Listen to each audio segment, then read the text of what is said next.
বিপ্লবে পতন হয়েছে। জুলাই আগস্টের এই ঐতিহাসিক এই যুদ্ধ কেন হয়েছিল? 16 বছর এদেশের মানুষ ছিল শোষিত, লাঞ্ছিত, বঞ্চিত, পরিচালিত, নির্যাতিত, নিষ্পেষিত। এদেশের মানুষ ছিল অবহেলিত। এই অবহেলিত মানুষগুলোকে মুক্তি করার জন্য এদেশের মানুষের অধিকার, ভোটের অধিকার, শিক্ষা, চিকিৎসা, বাসস্থান, কর্মের অধিকার প্রতিষ্ঠার জন্য হয়েছিল জুলাই আগস্ট। কিন্তু আমরা দেখতে পাইতেছি বর্তমানে এই আগস্টের পরে আবার নূতন নূতন স্বৈরাচারের আবির্ভাব।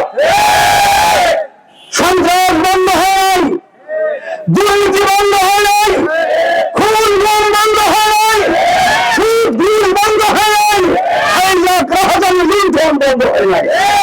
কাজে আমি বাউঘর উপজেলার পক্ষ থেকে সরকারের কাছে দাবি জানাবো, অন্তর্বর্তীকালীন সরকারের প্রধান যারা আছেন আপনাদের কাছে আমাদের আকুল আবেদন, আমাদের দলের আবেদন, অবশ্যই স্বৈরাচারের উপযুক্ত বিচার করতে হবে। অবশ্যই পিয়ার পদ্ধতি নির্বাচন দিতে হবে। দেশের সংস্কার করতে হবে, সংস্কারের আগে নির্বাচন হবে না। ভাইরা আমার, আমরা সচেতন থাকি, সোচ্চার থাকি, আমরা ঐক্যবদ্ধ থাকি। কোন সন্ত্রাস, কোন দিবস এদেশে আর্থিক দুর্নীতি ক্ষমতায় যেতে পারবে না। কোন সন্ত্রাসী ভোটের বাক্স ছিনতাই করবে 30 তারিখের বা 29 তারিখে 18 সালে, সেটা হতে দেওয়া যাবে না। কারণ পিয়ার পদ্ধতি একদলে চায় না। কারণ কি জানেননি?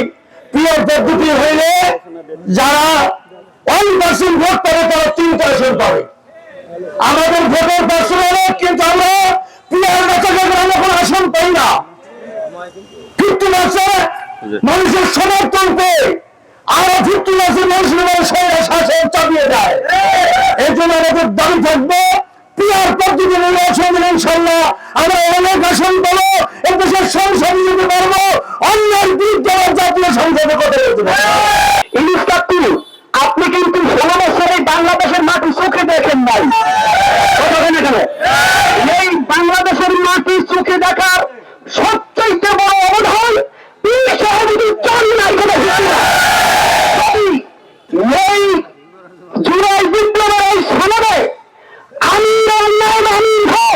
সমস্ত অন্যায় কেন্দ্রের নাম না রাখা হয়, তাহলে আবার একটা স্বৈরাচার বিরোধী আন্দোলন করতে হবে। যদি তাদের নাম না হয় তাহলে জুলাই সনদকে ঢাকার দিল্লি সিলেটে ফেলে দেওয়া হবে। জুলাই সনদ বাংলাদেশের জনগণ গ্রহণ করবে না।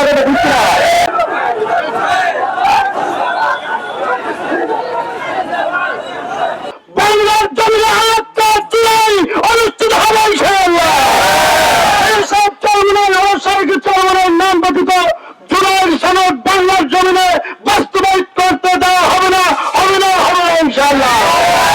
এইসব চরমনের নেতা কর্মীরা আমরা আজকে আবার বল থেকে ঘোষণা দিতে চাই, যদি আবার প্রয়োজন হয় আমরা পীর সাহেব চরমনের ঘোষণা অনুযায়ী পীর সাহেবের সামনে থেকে আমাদের জীবনকে আমরা ফিরিয়ে দেবো ইনশাআল্লাহ।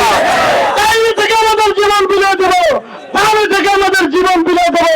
বাংলার জমিনে আর ফ্যাসিবাদকে আর কায়েম করতে দেওয়া হবে না, হবে না, হবে না ইনশাআল্লাহ।